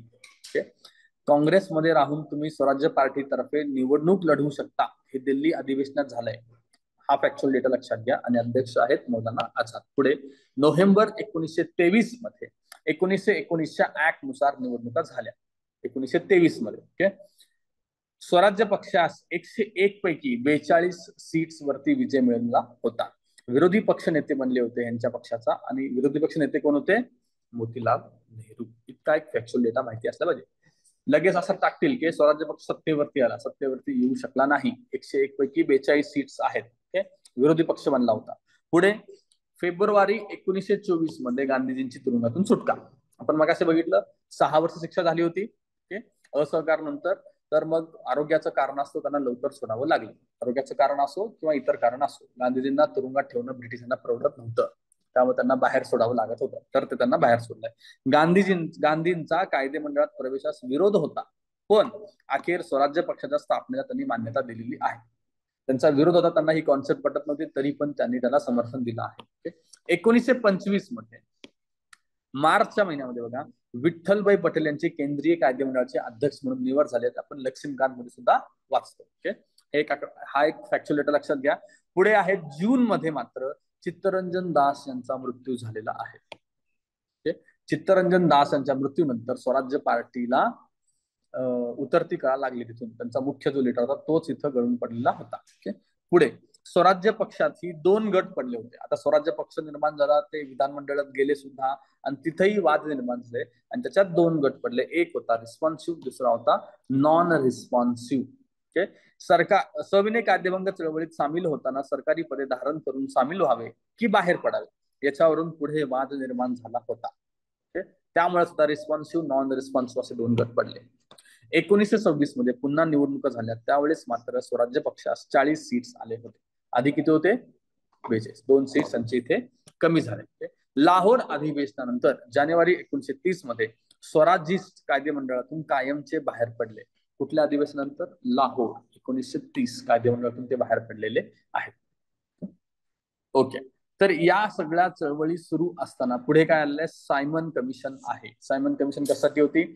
Indian statutory commission. November 1927. November सुद्धा लक्षात घ्या, खूप वेळा येऊन गेलेला प्रश्न आहे. तर नोव्हेंबर 27 माहिती असलं पाहिजे. कशासाठी कमिशन होती? 1919च्या कायद्यातच मेन्शन केलं होतं ना, प्रत्येक 10 वर्षानंतर कॉन्स्टिट्युशनल सुधारणा ज्या झाल्या आहेत त्याचं परीक्षण करण्यासाठी आम्ही एक कमिशन बसवू. तर हे कमिशन आधीच बसवण्यात आलं होतं, थोडं आधी. 1927 ला 7 सदस्य होते. एकही भारतीय नव्हता. त्याच्यामुळं आपण सायमन गो बॅकचं आंदोलन केलं, हे बघितलं, एकही नसल्यामुळं. आणि या 7 सदस्यांमध्ये एक व्यक्ती नाव लक्षात ठेवण्यासारखी, ती कुठली आहे? Clement Attlee. ऍटलींना आपल्याला माहिती आहे, नंतर पुढे जाऊन प्रधानमंत्री झाले ब्रिटनचे. पुढे डिसेंबर 27 मध्ये मद्रासला एक अधिवेशन झालेलं आहे. सायमन कमिशन वरती प्रत्येक टप्प्यावरती बहिष्कार टाकण्याचा ठराव मंजूर करण्यात आला. कुठे मंजूर करण्यात आलाय? मद्रास अधिवेशनामध्ये मंजूर करण्यात आला आहे. याचं समर्थन करणारे इतर लोक कोण कोण आहेत? मुस्लिम लीग, हिंदू महासभा आणि लिबरल पार्टी यांनी सुद्धा समर्थन दिलेलं आहे. सायमन कमिशनची चर्चा करण्यास तयारी दर्शवणारे, चर्चा करून प्रश्न सोडूया या मताचे कोण आहेत? युनियनिस्ट आणि जस्टिस पार्टी. फक्त हे 2 ग्रुप लक्षात द्या. समर्थन, चर्चा करण्यास तयार असणार आहे. समर्थनामध्ये युनियनिस्ट पार्टी आणि जस्टिस पार्टी आली नाही पाहिजे. याचा अर्थ काय? जस्टिस पार्टी आणि युनियनिस्ट पार्टीचा विरोध नव्हता सायमनला, चर्चा करूया असं ते म्हणत होते. पुढचा मुद्दा, फेब्रुवारी 1928 मध्ये कमिशन मुंबईत आले होते. कमिशनला मुंबईमध्ये प्रखर विरोधाला सामोरे जावं लागलं होतं. इतर ठिकाणी विरोध झाला, पण तिथे नेत्यांवर पोलिसांकडून मारहाण करण्यात आली होती. कुठे कुठे आंदोलन झाले आणि कुणाला पोलिसांकडून मारहाण झाली ते बघा. लखनौला जवाहरलाल नेहरू, गोविंद वल्लभ पंत. मद्रासला टी प्रकाशम, लाहोरला लाला लजपत राय. हे लीडर सायमनच्या विरोधात कुठे कुठे होते ते माहिती असले पाहिजेत. आता आपल्याला लाला लजपत रायांचं माहिती आहे, लाहोरला त्यांच्यावरती हल्ला झाला आणि त्याच्यानंतर ते आजारी पडल्याने तिथून त्यांचं निधन झालं आहे. त्याच्यानंतर एक त्या क्रांतिकारी महिला होत्या, त्या क्रांतिकारी महिलेनं आव्हान केलं होतं की भारतामध्ये एक सुद्धा मर्द नाही का जो याचा बदला घेईल. या मुद्द्याला आव्हानाला चॅलेंज समजून त्यांनी तो प्लॅन केला, भगतसिंग आणि बाकीच्यांनी, आणि त्याच्यानंतर ती हत्या झालेली आहे. आपण ते पुढची हत्या आपण बघणार आहोत क्रांतिकारी चळवळीमध्ये. ठीक आहे. तर लाला लजपत रायांनी त्यावेळेस केलेलं वाक्य बघा, लाठीच्या प्रत्येक आघाताबरोबर ब्रिटिश साम्राज्याच्या शवपेटीवरती एक एक खिळा ठोकला जात आहे. हे वाक्य कुणाचं आहे असं विचारलं जाऊ शकतं, तर ते वाक्य लक्षात घ्या. कमिशननं मे 1930 मध्ये आपला अहवाल सादर केला आहे. लालाजींवरती अटॅक करणारा कोण होता? मुस्लिम म्हणतोय आपला ब्रिटिश अधिकारी सँडर्स. मग त्याची हत्या आपण बघितली इतिहासामध्ये. क्रांतिकारी चळवळीमध्ये पण आपण हे बघितलेलं आहे, विसरला असाल तर ते पुन्हा एकदा बघून घ्या. पुढे नेहरू रिपोर्ट आला. आता सायमनला विरोध झाल्यानंतर बघा, सायमन कमिशनला होणारा विरोध लक्षात घेऊन त्यावेळेचे भारत मंत्री बर्कनहेड होते. याने हे म्हणतात की सर्वमान्य अशी राजघटना बनवण्याचे आव्हान भारतीय नेत्यांना त्यांनी दिला होता. तुमच्या देशातीलच सगळ्या पक्षांना, सगळ्या गटाला घटना मान्य होईल अशी एक घटना तुम्ही बनवून दाखवा, जर तुम्हाला सायमनचा रिपोर्ट मान्य नसेल तर मग त्याला एक चॅलेंज समजून इंडियन नॅशनल काँग्रेसने सर्वपक्षीय परिषद स्थापन केली होती. फेब्रुवारी 1928 मध्ये मुंबईत झालेल्या या परिषदेच्या बैठकीत, या बैठकीच्या अध्यक्षांना कुणाकडे आहे? M.N. अन्सारींकडे आहे. मोतीलाल नेहरूंच्या अध्यक्षतेखाली एक समिती स्थापन करण्यात आली आणि त्या समितीचा रिपोर्ट म्हणजेच नेहरू रिपोर्ट आहे. फेब्रुवारी 1928 बैठक लक्षात घ्या. पुढे समितीचं कामकाज अलाहाबाद येथे चालले होते. ऑगस्ट 28 रोजी त्यांनी आपला अहवाल दिलेला आहे. फेब्रुवारी 28 ला स्थापन आहे आणि ऑगस्ट 28 ला अहवाल दिलेला आहे. नेहरू रिपोर्ट मध्ये काही तरतुदी होत्या. हे कशासाठी चाललंय? घटना बनवण्यासाठी सगळं चाललेलं आहे. आता 1919चा ऍक्ट सुद्धा काइंड ऑफ घटना होती. त्यावेळेस आपण काही सेपरेट घटना बनवली नव्हती, देश त्याच्यानुसारच चालत होता. त्याच्यामध्ये बघा, वसाहतीचे स्वराज्य मागितलं, केंद्रात द्विगृही संसद असावं, मूलभूत हक्क असायला हवेत, विषयांची विभागणी केंद्र आणि राज्य प्रोव्हिन्सेस मध्ये केली पाहिजे, गव्हर्नर जनरलच्या नेतृत्वात केंद्र सरकार असावं. पुढे बघा, मुस्लिम लीगने मात्र हा रिपोर्ट फेटाळला आणि सरकार समोर 14 मागण्या त्यांनी ठेवल्या होत्या. शीख अस्पृश्य यांनीही पूर्णतः पाठिंबा दिला नाही.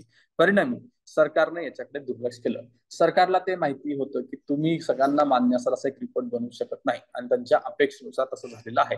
लीगने फेटाळलं, शीख आणि अस्पृश्यांनी सुद्धा त्याला विरोध केलेला होता. पुढे डिसेंबर 1928 मध्ये कलकत्त्याला अधिवेशन झालं आणि तिथे रिपोर्ट मांडण्यात आला होता. वसाहतीच्या स्वातंत्र्याच्या मुद्द्यास विरोध केला गेला. रिपोर्ट मध्ये होतं की आपण वसाहतीचं स्वतंत्र मागावं, पण काही त्यावेळचे तरुण नेते होते, जवाहरलाल नेहरू, सुभाष बाबू आणि सत्यमूर्ती, यांचं म्हणणं होतं की वसाहतीचं स्वातंत्र्य नको, पूर्ण स्वतंत्र हवं आम्हाला. जसं त्यावेळेस कॅनडाकडे होतं तसं आम्हाला द्यावं असं नेहरू रिपोर्टनं सांगितलं होतं. पण तरुण लोकांचं म्हणणं होतं की असं काही नाही, आम्हाला पूर्ण इंडिपेंडन्स हवा. तर त्याला हे विरोध करणारे 3 नेते लक्षात घ्या. याच्यावरती म्हणजे जे जुने लोक होते, म्हणजे आता मोतीलाल नेहरू आणि इतर लोक जे होते, तर ते म्हणले होते की सुरुवातीला आपण तसं स्वतंत्र घेऊ, कसं वसाहतीचं इंग्रजांच्या अंतर्गत ऑटोनॉमस स्टेट सारखं घेऊया, नंतर आपण स्वतंत्रकडे जाऊया. पण या तरुणांची मागणी होती की आताच पूर्ण आम्हाला स्वतंत्र हवाय. यावरती गांधींनी तोडगा काय काढला? वसाहतीचं स्वतंत्र देण्यास 1 वर्ष आपण त्यांना मुदत देऊया. ते दिले गेले नाही तर आपण सविनय कायदेभंग चळवळ सुरू करणार आहोत. सविनय कायदेभंग चळवळ सुरू होण्याचा कसा सिक्वेन्स तुम्ही लक्षात घ्या. पुढे बघा, या नेहरू समितीमध्ये अध्यक्ष होते मोतीलाल नेहरू आणि सचिव होते जवाहरलाल नेहरू. पुढे बघा, आता याच्यामध्ये या समितीमध्ये लीडर्स कोण कोण होते, प्रतिनिधी कोण कोण होते? काँग्रेसकडून कोण होते? सुभाषचंद्र बोस. मुस्लिमांकडून कोण होते? सर अली इमाम आणि शोएब कुरेशी. हे 2 नावं लक्षात घ्या. हिंदू महासभेकडून होते M.R. जयकर आणि M.S. आने. आणि ब्राह्मणेतर पक्षाकडून G.R. प्रधार होते. लिबरल पार्टीकडून तेज बहादूर सप्रू होते. शिखांकडून मंगल सिंग होते आणि नामजोशी कामगार प्रतिनिधी म्हणून हजर होते. आता हा गोलमेज परिषदेमध्ये कोणी कुणाकडनं हजर होते असा एकदा प्रश्न आला, तर हा सुद्धा प्रश्न येऊ शकतो. या समितीमध्ये, नेहरू समितीमध्ये कोण कुणाला रिप्रेझेंट करत होतं. पुढे बघा, लॉर्ड आयर्विनची दिवाळीची घोषणा मे 1931 ची. ब्रिटिश पीएम मॅकडोनल्डची चर्चा करून खालील घोषणा त्यांनी केली होती आयर्विननं. भारताला वसाहतीचे स्वतंत्र देणे हे नैसर्गिक आहे. 1917च्या घोषणेत तसा उल्लेख आहे असं तुमचं म्हणणं होतं. सायमन रिपोर्ट आल्यानंतर सर्वपक्षीय गोलमेज परिषदा बोलवल्या जातील, ही आयर्विनची दिवाळीची घोषणा होती. पुढे बघूया आपण, लाहोर अधिवेशन झालं कधी आहे? डिसेंबर. मोस्ट ऑफ अधिवेशन काँग्रेसची डिसेंबर मध्ये झालेली आहे. डिसेंबर 1929 ला झालं आणि अध्यक्ष कोण होते? पंडित नेहरूजी. इथे संपूर्ण स्वराज्याची मागणी आणि गोलमेज परिषदेवरती बहिष्कार, दोन मुद्दे लक्षात घ्या.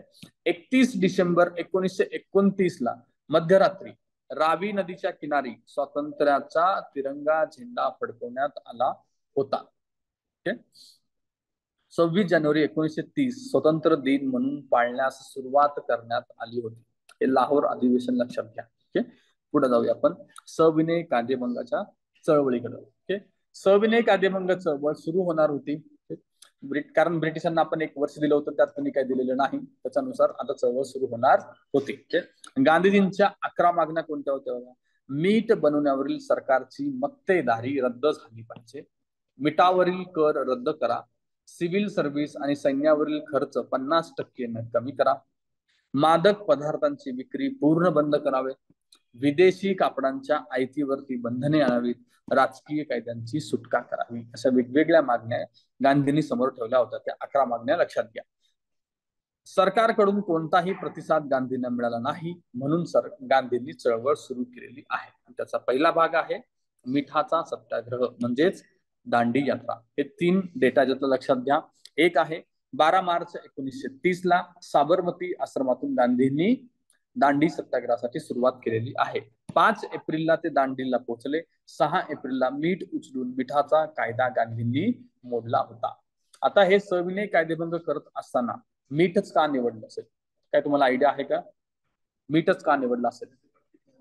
सिंपल आहे, प्रत्येक घराशी कनेक्टेड गोष्ट आहे आणि प्रत्येक घर त्याशी जोडला जावा आणि खूप बेसिक नीड आहे ती, त्याच्यावरती सरकारची मक्तेदारी नसायला पाहिजे. ओके. त्याच्यानंतर पुढे साबरमती ते दांडी यात्रा किती आहे विचारला गेला 2-3 वेळा. 240 मैल अंतर आहे आणि 385 किलोमीटर डिस्टन्स आहे ते.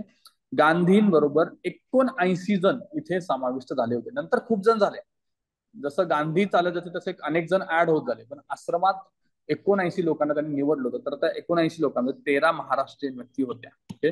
अवंतिकीबाई गोखले, जमलालाल बजाज, बाबासाहेब खेर आणि सखा पाटील. ओके. त्यापैकी हे 13 पैकी काही जण होते. या चौघांची नावं लक्षात घ्या. आणि इतर महिला गांधींबरोबर कोण होत्या? सरोजनी नायडू आणि मिठूबेन पेटीट. ओके. पुढे देशभरातील मिठाचा सत्याग्रह बघा. कुठे कुठे सत्याग्रह झालेले आहेत देशभरामध्ये बघा. तमिळनाडूमध्ये सी राजगोपालचारी यांनी आंदोलन केलं आहे. तंजावर किनाऱ्यावरती त्रिचिनापल्ली ते वेदराली पर्यंत मीठ मोर्चा त्यांनी काढला होता. मीठ मोर्चा तमिळनाडू, श्री राजगोपालचारी. कुठून कुठं हे लक्षात घ्या. पुढे मलबारला कोण होता? के कल्लपन. त्यांनी कुठून मोर्चा काढला होता? कालिकत्ते पायनूर येथून. आसाम आणि बंगालमध्ये सिल्लट ते नौखाली इथे मिठाचा मोर्चा निघाला होता. ओरिसामध्ये कायदा मोडून मीठ बनवलेला होता. कोणत्या ठिकाणी? बालासोर, पुरी आणि कटक या ठिकाणी मीठ बनवण्यात आलं होतं. पेशावरला एक सत्याग्रह झाला होता. त्या सत्याग्रहामध्ये लीडरला कोण होते? खान अब्दुल गफर खान. त्यांना आपण काय म्हणतो? सरहद्द गांधी. यांच्या संघटनेचं नाव काय आहे? खुदाई खिदमतगार. त्यांनाच लाल डगलेवाले सुद्धा म्हटलं जायचं. पेशावर शहर 23 एप्रिल ते 4 मेच्या दरम्यान सत्याग्रहींच्या ताब्यात होते. काही दिवस त्यांनी स्वतः तिथे सत्ता चालवली आहे. त्याच्या पुढे हे लक्षात ठेवा, गढवाल फलटण. गढवाल फलटणीनं सत्याग्रहींवरती गोळीबाराचा आदेश मानला नाही, गोळीबार करणार नाही. आणि त्याचे अधिकारी होते चंद्रशेखर ठाकूर. त्यांना त्यावेळेस निलंबित करून टाकलं होतं. गढवाल फलटण, चंद्रशेखर ठाकूर हे नाव लक्षात घ्या. पुढे गांधीजींना 4 मे 1930 रोजी अटक करण्यात आल्याने कुठे ठेवले? एरवाडा जेलमध्ये ठेवण्यात आलं आहे. आणि त्यावेळेस अनेक ठिकाणी सत्याग्रह झाले. त्यातलं सगळ्यात महत्वाचं कुठलं आहे?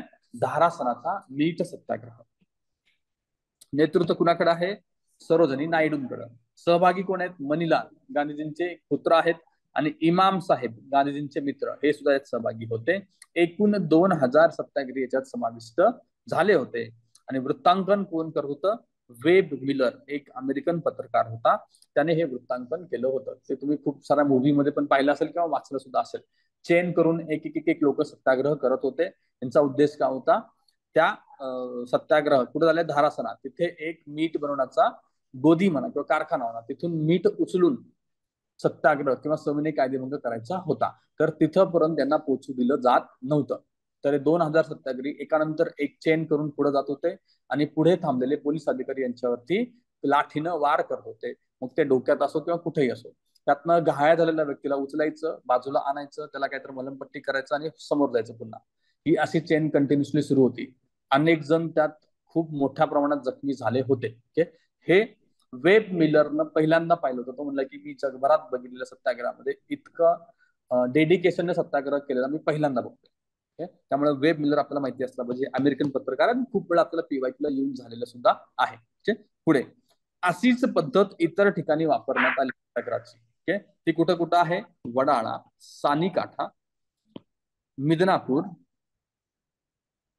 बालासोर, पुरी आणि कटक या ठिकाणी असे सत्याग्रह झालेले आहेत. आणि आता बघा, बिहारमध्ये समुद्र किनाराच नव्हता, तर त्यांनी काय केलं? तिथं चौकीदार कर बंदी केलेलं होता. चौकीदार नावाचा एक कर त्यांना द्यावा लागत असत.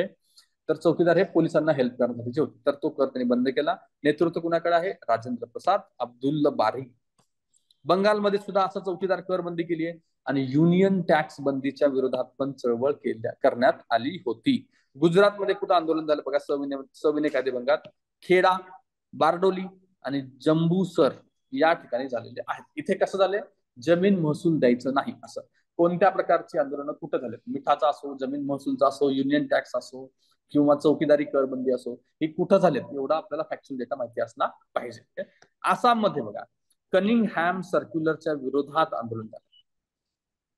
सविनय कायद्यामध्ये कनिंगहॅम सर्क्युलरच्या विरोधात कुठे आंदोलन झालं? तर ते आसाम. लक्षात ठेवा. पालक व विद्यार्थ्यांना चांगल्या वागणुकीची हमी द्यावी लागत होती. नाही दिल्यानंतर विद्यालयातून त्यांना काढून टाकलं जायचं. हे होतं कनिंगहॅम सर्क्युलर. त्याच्या विरोधातलं जे आंदोलन आहे ते आंदोलन म्हणजे कनिंगहॅम सर्क्युलर विरोधातलं आंदोलन. युपी मध्ये काय काय झालंय? नो रेव्हेन्यू कॅम्पेन, जे आम्ही रेव्हेन्यू देणार नाही असे कॅम्पेन तिथं घेण्यात आलं होतं. आणि कुठे कुठे ते मोठ्या प्रमाणात झाले? एक आहे आग्रा आणि दुसरा आहे बरेली. त्याच्यानंतरचा महत्वाचा मुद्दा नागालँड मध्ये आहे राणी गैजुन्युलचा. 13 वर्षाची मुलगी जी राणी होती त्यांची, ती नागा जमातीची होती. तिनं सुद्धा या आंदोलनात सहभागी घेतली होती. तिच्या बाबतीत नेहरूंनी तिला शिलॉंगच्या तुरुंगात जाऊन भेट दिली होती. 13 वर्षाच्या मुलीला अरेस्ट करून तुरुंगात ठेवलं होतं आणि तिला नेहरूंनी भेट दिलेली होती. पुढे बघा, सहभाग कसा आहे? सगळेजण सहभागी होते का नाही हा मुद्दा बघूया आपण. मुस्लिम आणि विद्यार्थ्यांचे प्रमाण महिला आणि विद्यार्थ्यांचे प्रमाण मोठ्या प्रमाणात होते. मुस्लिमांचे प्रमाण मात्र असहकारच्या मानाने कमी होते. का कमी असलं पाहिजे असहकारच्या मानाने? असहकार्याचा काय फरक होता? खिलाफत चळवळ जी होती ना, त्यामुळे तिथं त्यांचं प्रमाण जास्त होतं आणि इथे ते कमी झालेलं आहे. हा एक मुद्दा लक्षात घ्या. तिसरा, कामगार, व्यापारी, विक्रेते, आदिवासींचा सुद्धा याच्यात सहभाग झालेला होता. आणि या आंदोलनात स्त्री नेतृत्व करणारे कोण कोण आहेत? कस्तुरबा गांधी, कमलादेवी चट्टोपाध्याय, सरोजिनी नायडू, अवंतिकाबाई गोखले, हंसा मेहता आणि लीलावती मुन्शी. त्याच्यानंतर पुढे आता ही नावं सगळी बघा, लक्षात ठेवायची काही गरज नाही. तुम्हाला फक्त थोडाफार अंदाज आला पाहिजे. याच्यात चुकून फक्त अॅनी बेझंट आले की तुम्हाला काढता आलं पाहिजे ना, यावेळेस नसल्या पाहिजेत. इतकंच बघायचं, बाकी काही विशेष नाही. पुढे महाराष्ट्रातील सविनय कायदेभंगाबद्दल आता आपण बघू. ओके, या दरम्यान सोलापूरमध्ये लष्करी कायदा लागू झाला होता. त्याच्याबद्दल थोडाफार इतिहास बघूया. संपूर्ण भारतात सोलापुरातच लष्करी कायदा लागू करावा लागला होता असं भारत मंत्री वेजवूडचं मत आहे. 6 एप्रिल 1930 सोलापूरमध्ये नगरपालिकेवरती तिरंगा झेंडा फडकवण्यात आला होता. बार्शी, वळसंग, पंढरपूर, सांगोला या ठिकाणी सुद्धा असे तिरंगे फडकवण्यात आले होते. सोलापूरच्या या आंदोलनामध्ये सगळ्यात जास्त सहभाग होता कामगारांचा. कामगार या आंदोलनामध्ये पुढारावरती होते. या आंदोलनाची सुरुवात झाली होती सोलापूरला नॉर्थ कोर्ट नावाचं एक मैदान आहे, तिथे काही लोकांनी सिंधीची झाडं, सिंधी माहिती तुम्हाला? ते ती आधीच्या काळात त्याच्यापासून मद्य बनवलं जायचं. ओके, त्याची झाडं होती, त्याच्यावरती सरकारचा कंट्रोल असायचा. ती कट करून म्हणजे तोडून तिथं एक कायदा बंद म्हणजे कायदा मोडण्यात आला होता. तिथून हे आंदोलन सुरू झालेलं होतं. ओके, या आंदोलनामध्ये अनेक पोलीस ठाणी म्हणा किंवा जिल्हा न्याय मंडळ म्हणा, जिल्हा न्यायाची इमारती म्हणा, ते जाळण्यात आल्या होत्या. हिंसाचार मोठ्या प्रमाणात झालेला होता. तर या बाबतीत काही लोकांना अरेस्ट करून फाशीची शिक्षा देण्यात आली. त्यातले 4 हुतात्मे आहेत. ती 4 नावं लक्षात ठेवा. कोण आहेत? कुर्बान हुसेन, मल्लप्पा दनसेट्टी, जगन्नाथ शिंदे आणि किसन सारडा. हे 4 हुतात्मे लक्षात घ्यायची आहेत. पुढे याचप्रमाणे शिरोडा येथे एक सत्याग्रह झाला होता. कोण केला होता इथे? शंकरराव देवांनी हा सत्याग्रह इथे केला होता. त्यांच्याबरोबर होते आप्पासाहेब पटवर्धन. दोघांनाही त्यांना अटक झाल्यानंतर नेतृत्व दिले डॉक्टर आठवले, आचार्य जावडेकर, विनायक घुसकुटे. आपण ही सगळ्याकडची आंदोलन त्यांची नावं बघतो. हे जोड्या लावायला कामाची आहेत, तेवढं बघून घ्या. मुंबईमध्ये जमनालाल बजाज आणि अवंतिकाबाई गोखले. पुण्यामध्ये कोण कोण बघा, पुणे जिल्हा आणि पुणे शहर असा एक फरक आहे. पुणे जिल्ह्याचं नेतृत्व महर्षी वीरा शिंदेकडे होतं. हा PYQ आहे. महर्षी वीरा शिंदेना सुद्धा सविनय कायदेभंगामध्ये 6 महिन्याची शिक्षा झाली होती. ओके, पुढच्या व्यक्ती आहेत केशवराव जेधे, वासुकाका जोशी आणि धर्मानंद कोसंबी. आणि पुणे शहरात मात्र नेतृत्व आहे बाळू काका कानिटकर आणि हरिभाऊ फाटक यांच्याकडे. पुढे साताऱ्याचं बिळासा जंगल सत्याग्रह महत्वाचा आहे. PYQ आहे. राजूताई कदम यांचा प्रश्न विचारून झालेला आपल्याला. बिळासी जंगल सत्याग्रह सातारा येथे राजूताई कदम यांनी लाठीचा मार खाऊनही झेंडा सोडला नव्हता. ओके, तर कुठल्या शहराशी कुठल्या आंदोलनाशी संबंधित आहे असं प्रश्न विचारला जाऊ शकतो. पुढे आहे ठाणे. ठाण्यामध्ये बघा, नानासाहेब देवधर आणि कमलादेवी चट्टोपाध्याय यांनी कसं आंदोलन केलं होतं? 10,000 लोक हातात मडकी घेऊन समुद्राकडे जात आहेत. कशासाठी? समुद्राचं पाणी आणायचं आणि घरी मीठ बनवण्याचा त्यांचा उद्देश होता. अशी 10,000 लोक होती. डहाणू तालुक्यामध्ये चिंचणी, बोर्डी, डहाणू या ठिकाणी आंदोलनं झाली आहेत. चिरनेरला शेतकऱ्यांचा मोर्चा झालाय. दहीहंडा अकोला सत्याग्रह एक महत्वाचं लक्षात घ्या. दहीहंडा कुठे आहे? अकोलामध्ये. ओके, खाऱ्या पाण्याच्या विहिरीत मिठाचा कायदा मोडण्यात आला होता. ओके, कोण होतं याचं नेतृत्व? बापूसाहेब सहस्त्रबुद्धे यांनी याचं नेतृत्व केलेलं आहे. त्याच्यानंतर नागपूरमध्ये मिठाचे पुडे वाटले होते. कुणी वाटले होते? नरकेसरी अभ्यंकर यांनी. पुसदचं आपल्याला माहित आहे, सॉरी यवतमाळ राहिलं. यवतमाळला कोण आहेत? बापूजी आने. ओके, दोघांनी सेम पद्धतीने मिठाचे पुढे वाटले होते. ओके, पुसदला बघा पुन्हा जंगल सत्याग्रह झालाय. जसं बिळाशीला झाला तसं इथं झाला होता. आणि इथं लीडर कोण आहेत? बापूजी आने. कसा सत्याग्रह झाला? जंगल सत्याग्रह. आरक्षित जंगलात जाऊन गवत कापून आणण्यात आलं होतं. पुढचा मुद्दा आहे आपला बाबू गेनूचा. परदेशी कपड्यांनी भरलेली ट्रक समोर आडवा झाला आणि त्याच्यावरती तो चिरडला गेला होता. ओके, कुठे आहे ते? मुंबईचं वळवा देवी हनुमान रस्त्याच्या ठिकाणी झालेली घटना आहे. ऍटलिस्ट मुंबईला ही घटना झाली इतकं आपल्याला माहिती असलं पाहिजे. पुढे बघा, याचा परिणाम काय झाला? या चळवळीचा परिणाम जुलै 1930 व्हाईस रॉयने गोलमेज परिषद अरेंज केली होती आणि वसाहतीच्या स्वातंत्र्याचे सुतोवाच व्हाईस रॉयने केले होते.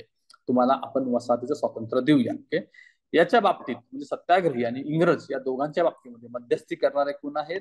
बॅरिस्टर जयकर आणि तेज बहादूर सप्रू. ओके, आणि याचाच रिझल्ट म्हणून झालेला करार कुठला आहे? गांधी आयर्विन करार.